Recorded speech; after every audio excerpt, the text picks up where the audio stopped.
हाँ जी, क्या हालचाल। आज मैं आपके लिए फंडामेंटल्स ऑफ केमिस्ट्री का लेक्चर नंबर 3 लेकर आया हूं, जिसमें हमारा जो टॉपिक है वो है एलिमेंट्स, कंपाउंड्स एंड मिक्सचर्स। इसको हम लोग क्लासिफिकेशन ऑफ मैटर बी कहते हैं। वन बाय वन इसको डिस्कस करेंगे, डिटेल में डिस्कस करेंगे। बहुत इंटरेस्टिंग है, बहुत आसान है। तो जल्दी से स्टार्ट करते हैं इस वीडियो को।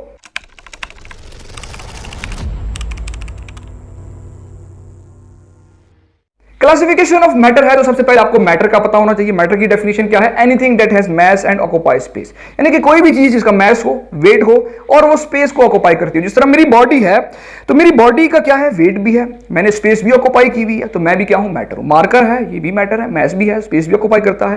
बोर्ड है, स्पेस भी ऑक्यूपाई की हुई है, मास भी है, तो बोर्ड भी क्या है? मैटर है। आप इर्द गिर्द तमाम चीजें देखेंगे, ये बल्ब है, बल्ब भी मैटर है, पंखा भी मैटर है, तमाम चीजें क्या है? मैटर ही है। अब matter can be classified as mixtures and substances. Substances क्या होते हैं? प्योर मैटर होते हैं। मिक्सचर्स क्या होते हैं? इम्प्योर मैटर होते हैं। Pure matter are called substances, impure matter are called mixtures. अब सब्सटेंसेस दो तरह के हो सकते हैं, एलिमेंट्स हो सकते हैं और कंपाउंड्स हो सकते हैं। मिक्सचर भी दो तरह के होते हैं, homogeneous mixture and heterogeneous mixture. तो वन बाय वन हम डिस्कशन करते हैं। पहले हम एलिमेंट्स को डिस्कस करते हैं, फिर कंपाउंड्स को, और फिर हम मिक्सचर्स के ऊपर मूव करते हैं। एलिमेंट्स, अब एलिमेंट्स क्या है? पीरियोडिक टेबल आप देखेंगे ना, पीरियोडिक टेबल आपकी बुक के ऊपर बना हुआ होगा। पीरियोडिक टेबल के अंदर जितने भी वो चीजें लिखी हुई हैं वो सारे क्या है? वो एलिमेंट्स ही है। अब एलिमेंट्स होते क्या है, इसकी डेफिनेशन को हम डिस्कस करते हैं। अब एलिमेंट्स क्या है? वो सब्सटेंसेस हैं। तो elements are the substances made up of same type of atoms. अब एक एटम है वो हम अपनी आंखों से नहीं देख सकते, बात समझ रही? तो क्या है कि एक एटम जब आया, फिर उसी तरह का दूसरा एटम आया, फिर उसी तरह का तीसरा एटम आया, यानी कि सेम टाइप ऑफ एटम्स आए, कंबाइन किया उन्होंने, कंबाइन करने के बाद क्या फॉर्म होगा? एक एलिमेंट हो गया, made up of same type of atoms. यानी कि बहुत सारे एटम्स आए एक तरह के, सेम टाइप के, उन्होंने क्या मिलकर बना दिया? Elements. Having same atomic number. अब सेम तरह के एटम आए हैं तो उनका एटॉमिक नंबर भी सेम है, यानी कि हम पीरियोडिक टेबल में देखते हैं तो सोडियम का जो एटॉमिक नंबर होता है वो क्या होता है? 11। अब सोडियम का एक एटम आया यहां पे, फिर दूसरा एटम आया, तीसरा एटम आया, चौथा, पांचवा, करते करते बहुत सारे सोडियम के एटम्स आए। इन्होंने क्या बना दिया? ये एक एलिमेंट बना दिया। किसका? सोडियम का, जो हमें आंखों से दिखाई दे सकता है। अब मैं पिक्चर आपके सामने दिखाता हूं। ये सोडियम है। अब ये सोडियम का क्या है? एलिमेंट है, जो हम अपनी आंखों से देख सकते हैं। अब ये किससे मिलकर बना है? तो अगेन वही डेफिनेशन आ जाएगी कि elements are the substances made up of same type of atom. तो ये सोडियम के सेम तरह के एटम थे जिन्होंने एक दूसरे के साथ कंबाइन किया तो मिलकर क्या बनाया? एलिमेंट बनाया। हैविंग सेम एटॉमिक नंबर, इनका एटॉमिक नंबर भी सेम है, तो जितने भी एटम्स हैं सबका एटॉमिक नंबर क्या है? 11 ही होगा।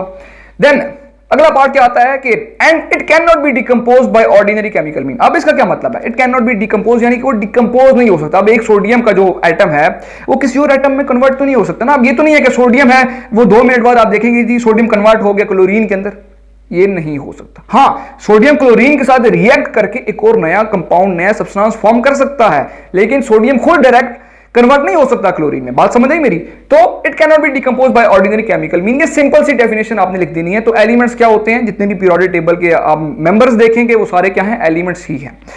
अब सिंपल डेफिनेशन तैयार करने के बाद एक और चीज आती है कि elements can be represented by symbol. ठीक है, आपने क्या लिखना है? Elements can be represented by symbol. अब सिंबल क्या होता है?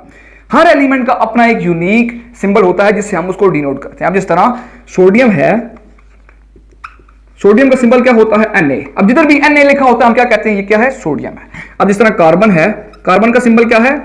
C। जिधर भी C होता है हम कहते हैं ये कार्बन है। हाइड्रोजन का क्या है? H होता है। क्लोरीन का क्या है? Cl होता है। ब्रोमीन का क्या है? Br होता है। जिंक का क्या है? Zn होता है। तमाम के तमाम सिंबल्स आप पीरियोडिक टेबल में भी देखेंगे तो उनके सिंबल्स ही लिखे होते हैं। ठीक है, डेफिनेशन आ गई, सिंबल आ गई, इसके 2-3 आपने एग्जांपल लिख देनी है। Elements can be represented by symbol. अब each element has its own symbol. For example sodium, symbol of sodium is Na, symbol of carbon is carbon. इस तरह से आपने लिख देना। अब सिंबल के बाद एक और चीज आती है वैलेंसी। अब वैलेंसी क्या होती है?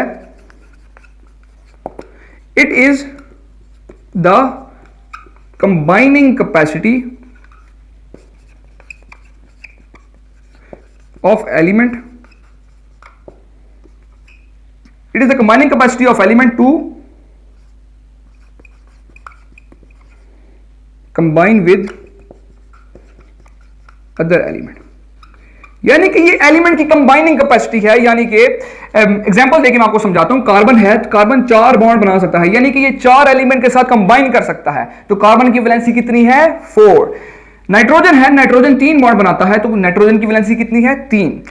कंबाइनिंग कैपेसिटी है, यानी कि एक एलिमेंट दूसरे कितने एलिमेंट के साथ कंबाइन हो सकता है, वो उसकी क्या है, वैलेंसी है। सिंपल आपने डेफिनेशन लिखनी है, 2-3 एग्जांपल लिख देनी है कि valency of carbon is 4, valency of nitrogen is 3। आपने इन चक्रों में नहीं पढ़ना कि हमें कैसे पता चला कार्बन की वैलेंसी क्या है, नाइट्रोजन की वैलेंसी क्या है।